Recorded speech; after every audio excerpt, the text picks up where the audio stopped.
Okay, that looks good. So I wanted to talk about this point of your thinking getting in the way of everything in your life because I'm seeing, especially with young men. So I'm not really talking to women right now. You'll have to look and see for yourself how this might apply for you. But if you have a man in your life, then you might want to consider what I'm saying. And it's that I want you to look at how many times that you have sat and thought and thought and thought and thought about something and dwelled on it and all of that, and then it ended up actually working out in the way that was best, versus those times that you have just done something. You saw something, you did it, and then you maybe totally failed, but you learned something from it.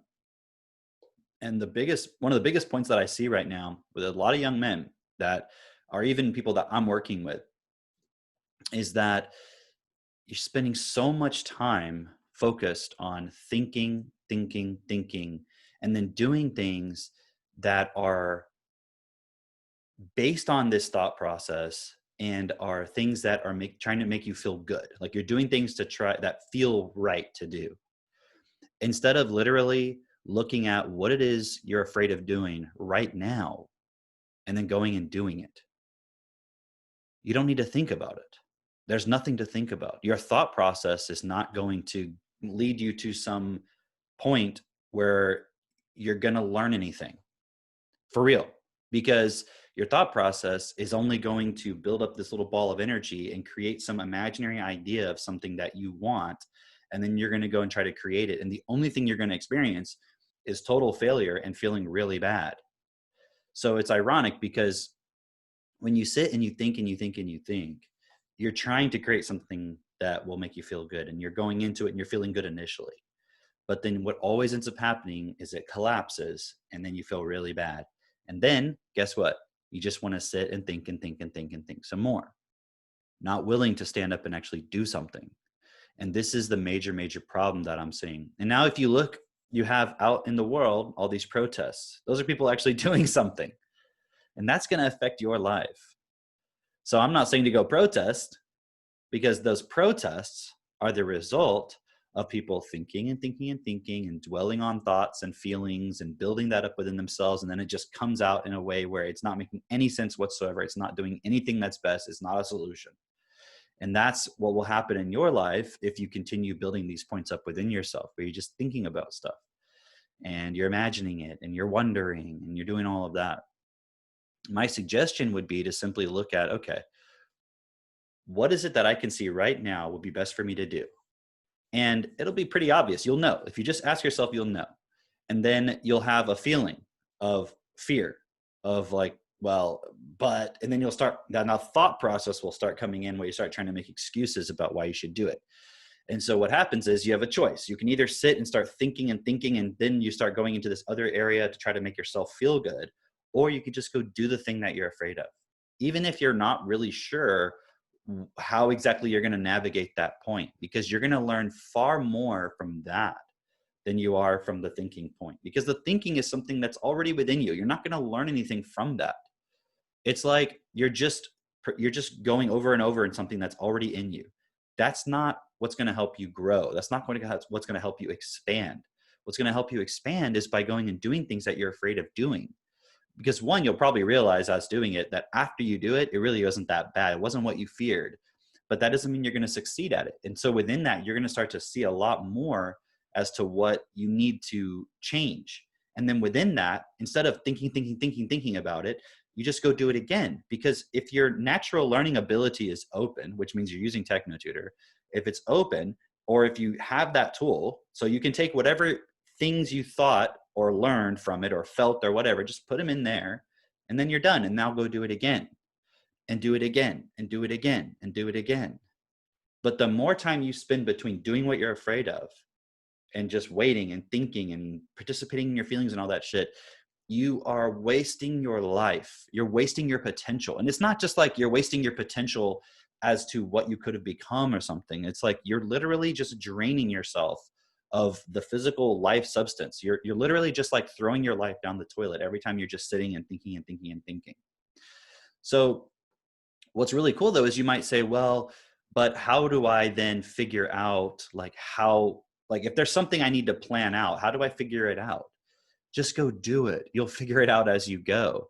And a lot of times, like for example, videos that I make, like right now, I didn't think about what I was going to say. I saw a point of someone participating in something. I saw what the issue was, and then I went in and I'm making a video about it. So this is my thought process talking to you right now. I'm not thinking, okay, let me plan it. Let me write this script. Let me do all this. Let me figure out and make sure it feels right. I'm just seeing a point and then speaking about it. And I trust myself. So the point is when you go into something, you might fail. You might look stupid. Like who knows? Somebody could be looking at my video and being like, wow, doesn't make any sense. This guy's a total idiot, whatever. But it's okay. Like going into something and looking stupid, what's the worst thing that can happen? Is that you feel really bad and then you're like, well, fuck, I'm going to get better at that. So many times, and so again, I'm just speaking from like the male experience, right? We stop ourselves from going into things where we could potentially succeed or potentially fail just because we're afraid of looking stupid, just because we're afraid of it not working out. But that is how you learn, because that is how you get more information that you didn't have. If you already had all the information you needed, you would automatically be doing it without even thinking or anything. So as soon as you start thinking, that shows you're actually just avoiding. So how do you solve this problem? What I'd suggest is that you write a list right now of the top 5 things you're afraid of doing. And don't bullshit yourself. Don't go, well, I'm afraid of having $1 billion. Like that's not practical because you're not even making $500 like a week. You're not even doing anything right now. So make a list of the 5 things you're afraid of doing that you literally could do right now. The 5 things. If you can't get to 5 and you just come up with 1, then just go do that. But you need to really look at what it is that you're afraid of doing. Consider it for a moment and then go do it. Stop delaying. Stop thinking about it. Stop feeling. Just go do it. When you're in the moment, all kinds of feelings and thoughts are going to come up. That stuff is inevitable. So it's not about suppressing that and not allowing yourself to feel or think. But when you actively are participating in it and dwelling on it, what you're actually doing, it's really no different than just masturbating. You're just playing with energy and you're just like manipulating yourself to get some feelings and shit and then creating an idea of yourself that's never going to be real. The real you is just what you do. The image that you have is not you. It is something you're pretending in your mind and fantasizing about. So if you're sitting and you're thinking about how people perceive you and what you look like and and how you're going to feel when you're at a certain point and all this stuff, that's literally no different than just jerking off to porn. It's the same thing. You're looking at an image that's not real and you're getting off on it. So just stop doing it, because what that's doing is draining you and it's weakening you. It's making you less. So just stop. Find out right now, what is it that you're afraid of doing, and do it. You will feel so much better afterwards as a consequence, which is ironic because within this whole dwelling and thinking and all this bullshit that you're doing, you're stopping yourself from actually experiencing the real feelings of like winning, the real feelings of accomplishing something, the real feelings of overcoming and walking through a fear.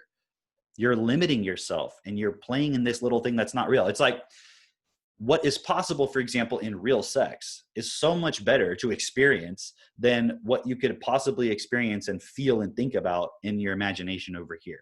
They're 2 different things. Over here, it's safe. Over here, it's not. But you don't even know what's possible because you're too busy over here playing in an imaginary world. So my suggestion to the young men right now is look at what you're actually afraid of and go do it. And then if you find yourself constantly coming up against limitations, that would imply there's a limitation in your vocabulary. So now you really need to look at, okay, what is it I don't actually understand? But that's a far different type of thought process than the one where you're just dwelling and thinking about stuff and imagining shit without any real basis of anything. When you've had enough experience where you're like, okay, I'm seeing my limitation here. I need to study something and that way I can go apply it. That's a totally different thought process versus what most people do when they're studying is they're just using it to get off and to feed themselves with some ideas and like create this self-image about knowing things, but then not actually applying it. you don't need a lot of knowledge to go apply something, because your ability to interact with reality and understand in real time is much greater than you realize. You don't need a lot of knowledge. And the knowledge that you do need will become apparent to you as you push yourself and do what you're afraid of. So that's my suggestion on this point. All right, see you guys later.